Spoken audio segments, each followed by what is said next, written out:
Right now Hyderabad Sanath Nagar లో మాజీ మంత్రి కేటీఆర్ మాట్లాడుతున్నారు. లైవ్ లో చూద్దాం. మిత్రులందరికీ నమస్కారం. ఈరోజు మన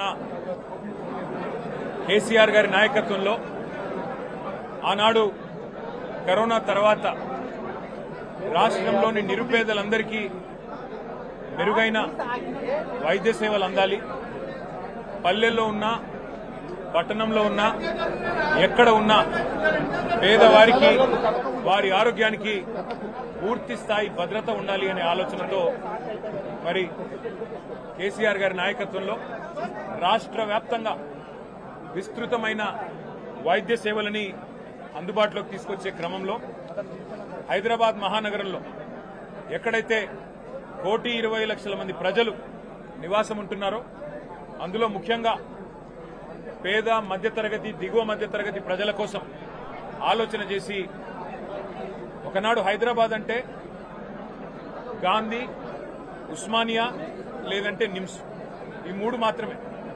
హైదరాబాద్ అంటే గాంధీ లేకపోతే ఉస్మానియా లేకపోతే నిమ్స్.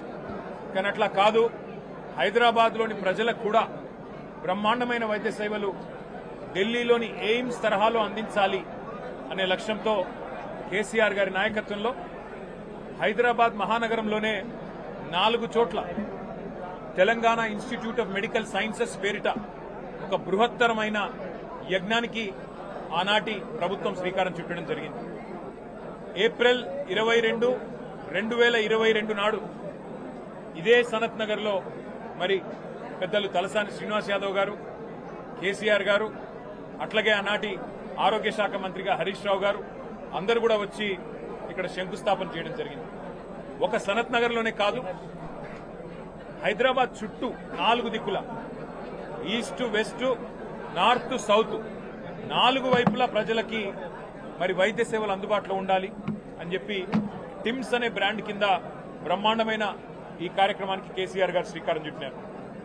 65 ఏళ్లు స్వాతంత్రం వచ్చిన తర్వాత 3 దవాఖానాలు హైదరాబాద్లో, గాంధీ, నిమ్స్, ఉస్మానియా. కానీ కేసీఆర్ గారు కేవలం తన ప్రభుత్వం 9.5 ఏళ్లుంటే అందులో జిల్లాకు ఒక మెడికల్ కాలేజీ కట్టారు. ప్రతి జిల్లాలో సూపర్ స్పెషాలిటీ హాస్పిటల్ 500 పడకలతో ఆసుపత్రి నిర్మాణం చేశారు. హైదరాబాద్ లో కూడా మరి 4 టిమ్స్ హాస్పిటళ్లు మంజూరు చేసిన ఘనత కూడా కేసీఆర్ గారికి దక్కుతుంది. ఇవాళ చాలా సంతోషంగా ఉంది. ఈ టిమ్స్ సనత్ నగర్ ఓపీ సేవలు ప్రారంభమైనాయంటే మా సూపరింటెండెంట్ గారిని అడిగి మరి మేము కూడా చూస్తాము ఎట్లా జరుగుతా ఉంది.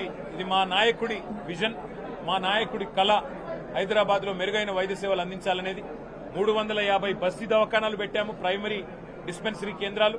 అట్లాగే అద్భుతమైన సేవలు అందించడానికి టిమ్స్ పెట్టాము. ఎట్లా పనిచేస్తున్నాయో చూడడానికి వస్తామంటే వారు చాలా విశాల హృదయంతో మమ్మల్ని అందరిని ఆహ్వానించినందుకు వారికి కూడా ధన్యవాదాలు. ఇవాళ కేవలం ఒక పౌరుడిగా, హైదరాబాద్ పౌరుడిగా, హైదరాబాద్ లో నివాసం ఉండే ఒక సోదరుడిగా మా హైదరాబాద్ ప్రజల కోసం కేసీఆర్ గారు తీసుకున్న కార్యక్రమం ఎట్లా ఫలవంతం అవుతున్నది చూడడానికే మేమందరం కూడా ఇక్కడికి వచ్చినాం. అయితే ఆలోచన చాలా ఉదాత్తమైంది, చాలా గొప్ప ఆలోచన. ఎయిమ్స్ తరహాలో టిమ్స్ ఉండాలి, all India Institute of Medical Sciences లాగా Telangana Institute of Medical Sciences ప్రాణాపాయ స్థితిలో ఉండే రోగులకి, నిరుపేదలకి, మధ్యతరగతి ప్రజలకి అందరికీ అందుబాటులో ఉండాలన్న ఉద్దేశంతో ఇక్కడ చెస్ట్ హాస్పిటల్ ప్రాంగణంలో 53 ఎకరాల స్థలాన్ని తీసుకుని టిమ్స్ నిర్మాణం చేయడం జరిగింది. ఇందులో ప్రస్తుతం 22 ఎకరాలు వినియోగంలోకి వచ్చింది.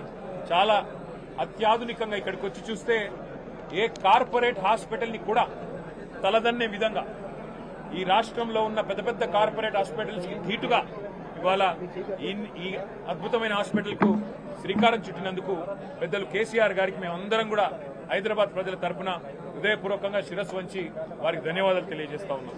ఇవాళ సనత్ నగర్ టిమ్స్ చూస్తుంటే నాకు ఒకటే గుర్తొస్తున్నది. ఒకనాడు సినిమాల్లో పాటలు రాసినారు, నేను రాను బిడ్డో సర్కార్ దవాఖానకని. కానీ ఇవాళ నేను సర్కార్ దవాఖానకే పోతా, నాకు ప్రైవేట్ హాస్పిటల్ వద్దు అనే స్థాయిలో నిర్మాణం చేసిన ఇంజనీర్లకు, ఇక్కడ పనిచేస్తున్న డాక్టర్లకు, ఇక్కడ పనిచేస్తున్న ఇతర సిబ్బందికి కూడా నేను సల్యూట్ చేస్తా ఉన్నాను. అట్లాగే ఇక్కడ మీ అందరూ కూడా గమనించాల్సింది, కేసీఆర్ గారి నాయకత్వంలో మరొక వైపు ఇక్కడ హైదరాబాద్ లో 4 టిమ్స్, వరంగల్లో కూడా అత్యాధునికంగా తెలంగాణలోనే అతి పెద్దదైన హాస్పిటల్ 2000 పడకలతోని అక్కడ కూడా ఎంజీఎం హాస్పిటల్ని పూర్తి స్థాయిలో ఆధునికంగా నిర్మాణం చేశాం. అట్లాగే మరి నిమ్స్ హాస్పిటల్ని కూడా ఎక్స్పాండ్ చేసి 2000 పడకలతో నిమ్స్ కూడా ఎక్స్పాన్షన్ జరుగుతూ ఉంది. చాలా చాలా సంతోషం. వాళ్ళు ఇక్కడికి వచ్చినాక చూస్తే ఎంత అద్భుతంగా ఉంది ఇక్కడ వ్యవస్థ అంటే మీకు చెప్పాలి. 3 బ్లాకులుగా ఉంది ఇక్కడ. మరి మొత్తం 1000 పడకలు, 1000 బెడెడ్ హాస్పిటల్ ఇది. ఈ 1000 బెడెడ్ హాస్పిటల్లో 300 ఐసీయూ బెడ్స్ ఉన్నాయి, 3 బ్లాక్స్ ఉన్నాయి. కేసీఆర్ గారి విజన్ ఎంత గొప్పది అంటే మా ఇల్లు నందినగర్లో ఉంటుంది. ఆ నందినగర్ ఇల్లు పక్కనే బసవతారకం క్యాన్సర్ హాస్పిటల్ ఉంటుంది. కేసీఆర్ గారు రోజు వచ్చేటప్పుడు పోయేటప్పుడు చూసేది ముఖ్యమంత్రి కాకముందు. అక్కడ మొత్తం రోగులకు సంబంధించిన అటెండెంట్స్ అందరూ రోడ్డు మీద నించొని ఉంటారు, రోడ్డు మీద పడుకొని ఉంటారు ఆ ఫుట్పాత్ల మీద. అది చూసిన తర్వాత ఈ టిమ్స్ హాస్పిటల్ కట్టేటప్పుడు కేసీఆర్ గారు ఆలోచించి ఆ వచ్చిపోయే అటెండెంట్స్ కోసం కూడా ఒక ధర్మశాల కట్టాలని చెప్పి ఇక్కడ బ్లాక్ కట్టారు. ఇవాళ 200 మంది అటెండెంట్స్ కోసం ఒక ధర్మశాల కూడా పూర్తి ఆధునికంగా 200 పడకలతో వారి కోసం కూడా ఇవాళ ఇక్కడ నిర్మాణం చేయడం జరిగింది. 1200 కోట్ల రూపాయలతో ఈ నిర్మాణం నిజానికి కేసీఆర్ గారి ప్రభుత్వం ఉంటే 2 ఏళ్ల కిందనే అయిపోయేది. కానీ ఎక్కడ మాకు మంచి పేరు వస్తుందేమో అని చెప్పి కావాలని గుంజి ఇప్పటికీ మొత్తానికి సనత్ నగర్ ఈ షేప్కి వచ్చింది. కానీ నేను ప్రభుత్వాన్ని రిక్వెస్ట్ చేస్తా ఉన్నాను, 1200 కోట్లు అట్లాగే ప్రతి టిమ్స్ హాస్పిటల్ ఇవాళ ఒక్కొక్క టిమ్స్ హాస్పిటల్లో ఇక్కడ సనత్ నగర్ చూసినట్టయితే 16 ఆపరేషన్ థియేటర్లు ఉన్నాయి, 300 ఐసీయూ బెడ్స్ ఉన్నాయి. అట్లాగే బ్రహ్మాండమైన క్యాత్ ల్యాబ్స్, బ్రహ్మాండమైన రేడియాలజీ, ఎంఆర్ఐ, సిటీ, ఎక్స్రేలు, అన్ని రకాల మరి ఫెసిలిటీస్ ఇక్కడ ఉన్నాయి. వీఐపీలు కూడా మరి వాళ్ళ కోసం కూడా అవసరమైతే దాదాపు 30 సూట్లు, అంటే రేపటి రోజున ఎవరైనా డబ్బులు చెల్లించి వైద్యం చేయించుకుంటామంటే వారి కోసం కూడా వీఐపీ సూట్లు కూడా ఇక్కడ 30 సూట్లు పెట్టడం జరిగింది. డయాలసిస్ విభాగం ఉంది కిడ్నీ సంబంధించిన వ్యాధులకు. అట్లాగే ఇంకా ముఖ్యంగా పరిశోధనలు జరగాలి. టిమ్స్ అంటే కేవలం వైద్య సేవలే కాదు, ఎయిమ్స్ తరహాలో పరిశోధనలు కూడా జరగాలి. భారతదేశంలో ఉండే అత్యాధునికమైన వైద్య సిబ్బందితో ఎప్పటికప్పుడు సంప్రదింపులు కూడా జరపాలని చెప్పి ఒక అకాడమిక్ బ్లాక్, ఒక రీసెర్చ్ బ్లాక్, వాటితో పాటు మరి 300 కెపాసిటీ కలిగిన ఒక ఆడిటోరియం కూడా నిర్మాణం చేయడం జరిగింది. మరి ఇందాక నేను చెప్పినట్టు ఒక ధర్మశాల అటెండెంట్స్ కోసం, వారి కోసం కూడా విశాలమైన ప్రాంగణంలో 1000 కార్లు పట్టే విధంగా పార్కింగ్ వ్యవస్థ కూడా ఏర్పాటు చేయడం జరిగింది. అట్లాగే మీరు చూసినట్టయితే నిజంగా ఇక్కడికి వస్తే ఎంత సంతోషం అనిపించింది అంటే ఒక రాజభవనాన్ని తలపించే విధంగా, ఒక రాజప్రసాదాన్ని తలపించే విధంగా ఒక అపురూపమైన నిర్మాణం. ఎట్లా అయితే ఇవాళ కలెక్టరేట్లు ఉన్నాయో, ఎట్లా అయితే ఎస్పీ